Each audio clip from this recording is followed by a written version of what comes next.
அந்த ஊரில் உப்பு வியாபாரி ஒருவன் இருந்தான். அவன் ஒரு கழுதை வளர்த்து வந்தான்.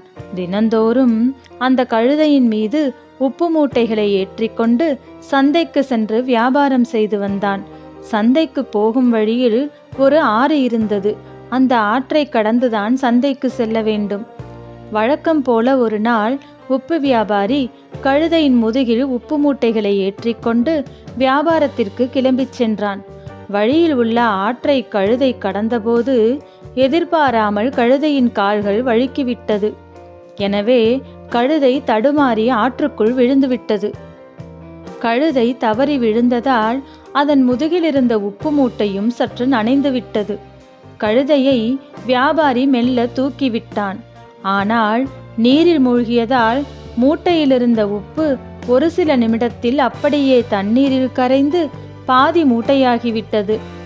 கழுதை முதுகிலிருந்த உப்பு மூட்டை வெறும் சாக்கு போல எடை பாதிக்கு மேல் குறைந்து விட்டது. இப்போது கழுதை முதுகில் சுமையே தெரியவில்லை. கழுதைக்கு மிகுந்த மகிழ்ச்சி.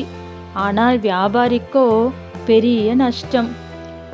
வியாபாரியும் உப்பு வியாபாரம் செய்ய வழியில்லாமல் கழுதையை ஓட்டிக்கொண்டு வீட்டிற்கு திரும்பினான். மறுநாளும் வழக்கம் போல வியாபாரி உப்பு வியாபாரத்திற்காக கிளம்பினான். இருவரும் ஆற்றை கடக்க ஆற்று நீரில் இறங்கினர். திடீரென கழுதைக்கு முந்தைய நாள் நினைவு வந்தது. எனவே மெல்ல தடுமாறுவது போல் செய்து சட்டென்று ஆற்றுக்குள் விழுந்தது.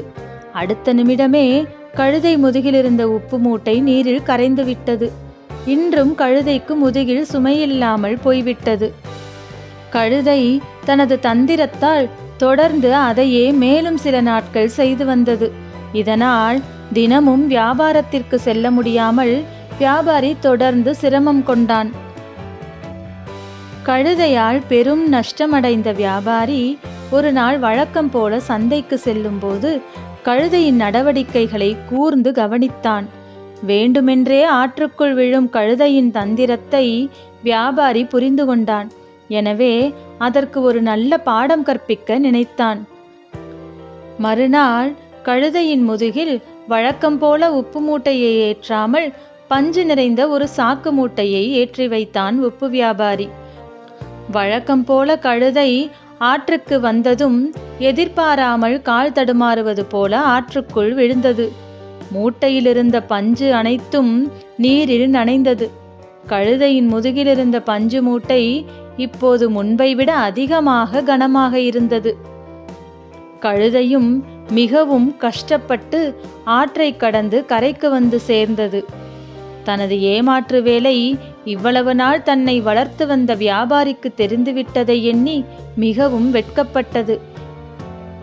இனி நேர்மையாக நடந்து கொள்ள வேண்டும் என முடிவெடுத்தது அந்த கழுதை.